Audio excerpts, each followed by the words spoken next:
Yun, let's go. Tamang akit lang tayo sa ating campsite. Katatapos lang ng ulan nata rito. Mukhang umawat yung ulan dito guys. Kasi medyo basa-basa yung kalsada.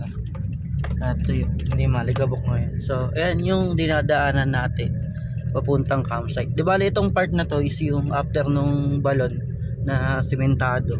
Tapos may konting rough road. Konti. Yan, medyo technical din. Pag nakasasakyan kayo, nakakit dito. Pag mga sedan, Vios, mabababa, parang negative umakyat. Sayang, madali pa. Pero pag mga siguro, may mga nakakit naman sa amin na SUV like mga Fortuner, Montero. Ayun, meron na naman na is na umakyat.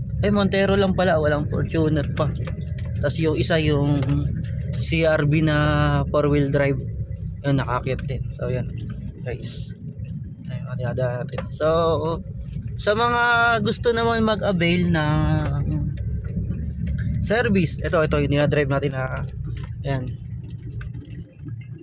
na Toyota Hilux. So ito is available naman po para sa mga guest natin na gusto mag-avail, like yung mga nakasedan, yung mga nakarang guest natin na iniiwanan yung sasakyan dun sa balon, pinaparada dun, tapos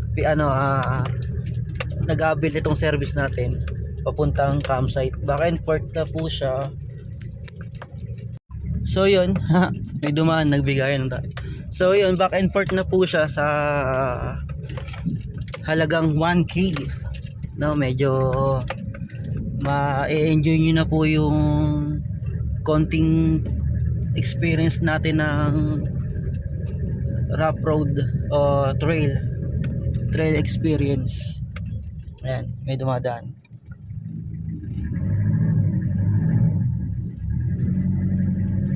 So dito yung nag-uulan, lubog tayo dyan.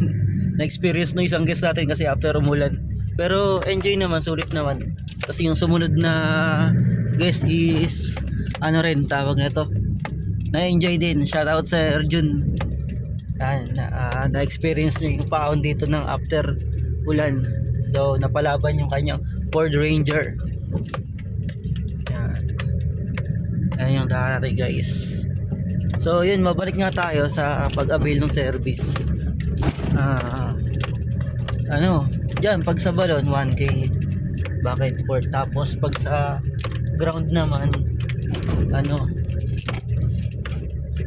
2K 2K ang 2K ang bayad, back and forth na rin yun. Tapos pagka may sasakyan kayo, doon nyo iiwanan sa tribo ni Oka.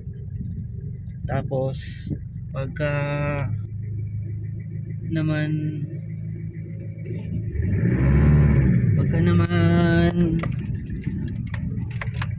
gusto nyo ng 1K avail lang dito sa balon, iakyat. So yun, konti ang diferensya, pero pares nyo naman ma-enjoy yung off-road experience natin dito sa 4x4 Hilux natin, pick up. Yan dito, yan medyo makitid to kasi alangan itong ligaw na to. Yan. Pero yung ibang nakaakit na SUV, yung mga Montero, yung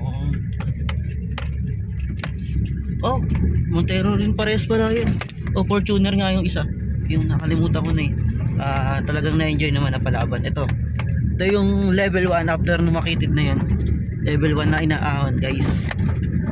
Testing natin, wait lang. So ayun guys, bako po, hindi ko kasi sinip ng 4x4 gear dahil akala ko kaya. Ayun, normal naman nakakakit tayo pag walang karga. Ngayon medyo basa yung lupa, tawag ito, manual pa tayo, manual change. Yan, basa kasi yung lupa, kaya tinapos umiikot lang yung gulong natin. So yan, naka 4x4 na tayo, basic na to.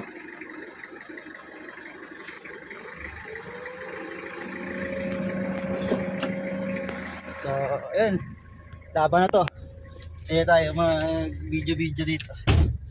So ayan, di bali ito yung gear ng 4x4 engage and brake sabay segunda.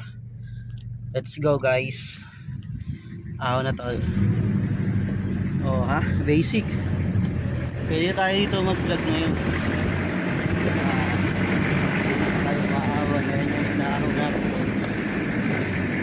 Kasi kanina ano eh, nagro-rolling lang kanina yung gulong natin sa likod dahil nga naka 4x2 lang tayo. Tapos ngayon sinip na natin ng 4x4. Ayan, basic na. Maganda ngayon yung daan kasi medyo basa-basa. So yun, hindi ganun kaalikabok.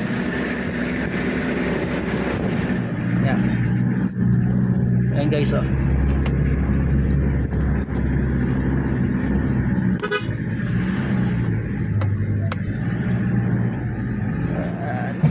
Uy.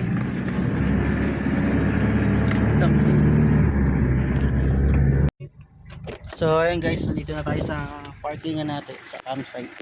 So ayan, sa mga ano yung parking natin. Medyo malawak.